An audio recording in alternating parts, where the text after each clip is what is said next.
The second house represents your relationship with material possessions, the meaning you read into material things and how you are supposed to obtain money in this world.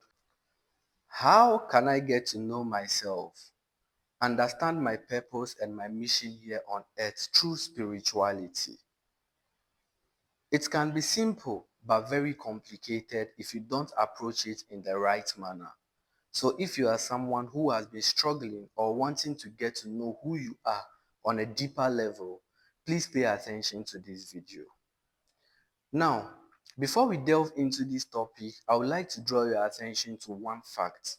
No spiritual practitioner can get to tell you who you are, your purpose, and your mission here on earth in a single consultation. It is impossible. And I'm going to prove that to you with charts right now. If you delve into all the spiritual systems that has ever helped humanity gain consciousness, there is one thing they all have in common, and that is they tend to divide consciousness into various areas. We are going to give typical examples. Using the AFAN system, if you go to an AFAN practitioner and say you want to know who you are, the first thing they do for you is to initiate you. And the purpose of the initiation is to know your Polidu. Now, these Polidus have been divided into 256 major aspects. So when they identify your Polidu, it means they've gained consciousness on your mission here on earth, and they are going to teach that to you.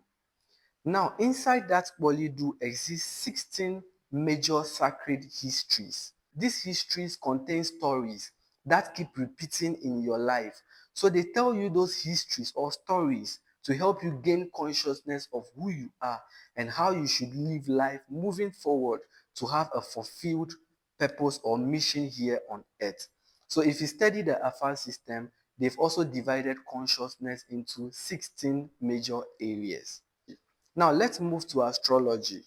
If you go to an astrologer and say you want to get to know who you are through the system of astrology, the first thing they look for is your date of birth number. After finding your date of birth number, they create a chart, and the chart looks like this. They create a chart. This chart divides your consciousness into 12 major areas. Every area represents something for you. For example, with the chart I've shown here, the first house, where 1 is written, is called the first house. The first house represents how you see yourself. And the seventh house, which is the one at the opposite end, represents how the world sees you. Now, if you want to look into your consciousness about money, how you should make money, you have to look at your second house. The second house represents your relationship with material possessions, the meaning you read into material things and how you are supposed to obtain money in this world. So when you tap into this energy or the themes of the zodiac sign in your second house, there is no way you can be poor. So the system of astrology also divides areas of consciousness into 12 to help you get to know who you are. Now, how can all of this be discussed in a single consultation? It is impossible. So gaining consciousness is a process. Now, when you move to numerology, what they do is also rely on your date of birth.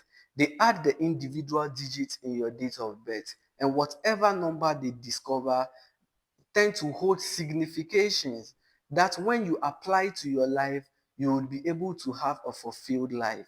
Now, at SEMO, we combine all of these systems to help you gain consciousness. In my next video, I'll explain why we combine all these systems together to help you gain consciousness of yourself.